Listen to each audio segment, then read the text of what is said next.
It is a very one-sided and unfair one, but I don't blame China.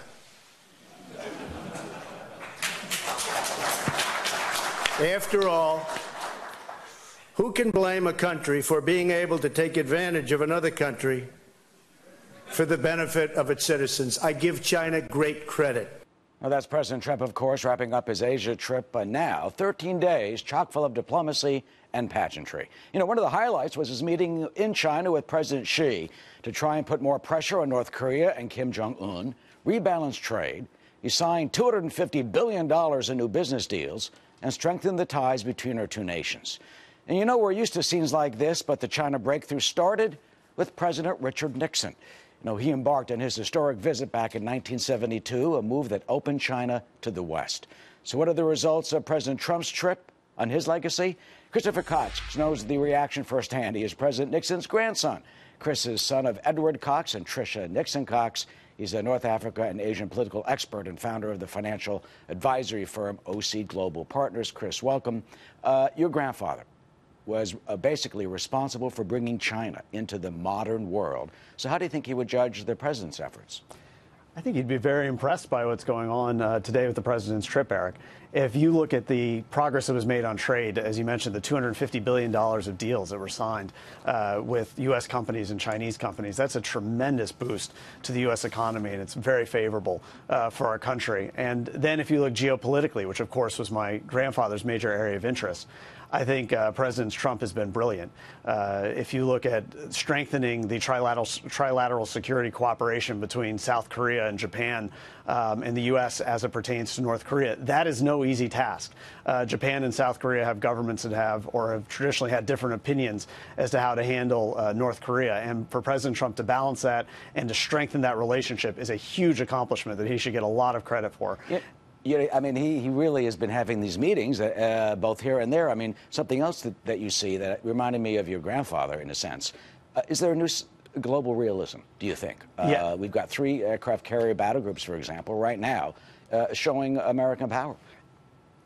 Yes, absolutely. Focusing on this approach, of course, of diplomacy, bringing together countries that may not share our ideological beliefs but have common interests with the United States is certainly the basis of realistic foreign policy.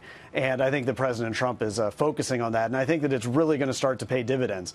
North Korea is a menace to the world, and President Trump is beautifully balanced, having to deal with security issues with Japan and South Korea, with China's interests in North Korea. And he's beautifully balanced that on this trip, and I couldn't be more impressed with it. But at the same time, China hasn't gone far enough. I mean, the critics say, you know, they haven't cut off the oil. They've cut off the coal, but the businesses, the North Korean businesses, haven't been cut off yet.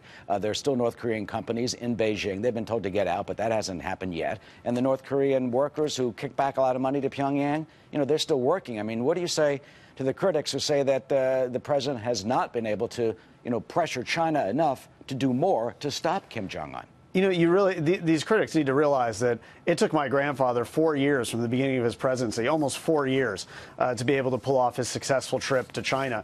And you have to give President Trump time. And I think that he's been moving quickly and efficiently, and that he's doing the right approach with China. It's ultimately not within China's interest to have a nuclear North Korea.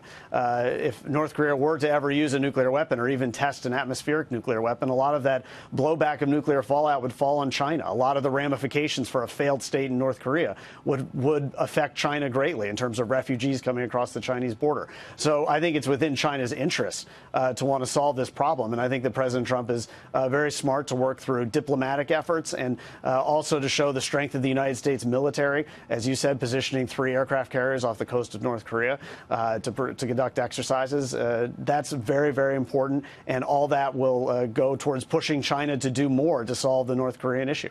And finally, at the same time, while that's going on, you know, you got the tweets, you've got all the other, you know, controversies. Does that, you know, overshadow, do you think, accomplishments? I mean, your grandfather had that, and he went off to China with that great diplomatic breakthrough. I think that when judging President Donald Trump's record, we need to look at the results and the facts.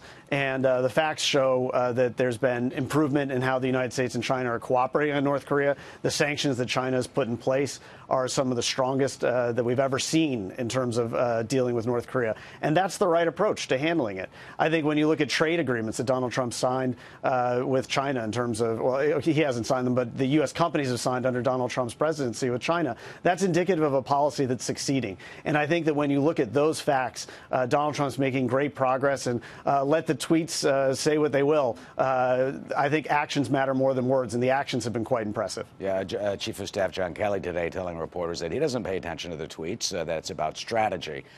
Chris Cox, the grandson of President Richard M. Nixon, who opened up China so many years ago, and we are the beneficiaries, some of us are, of that.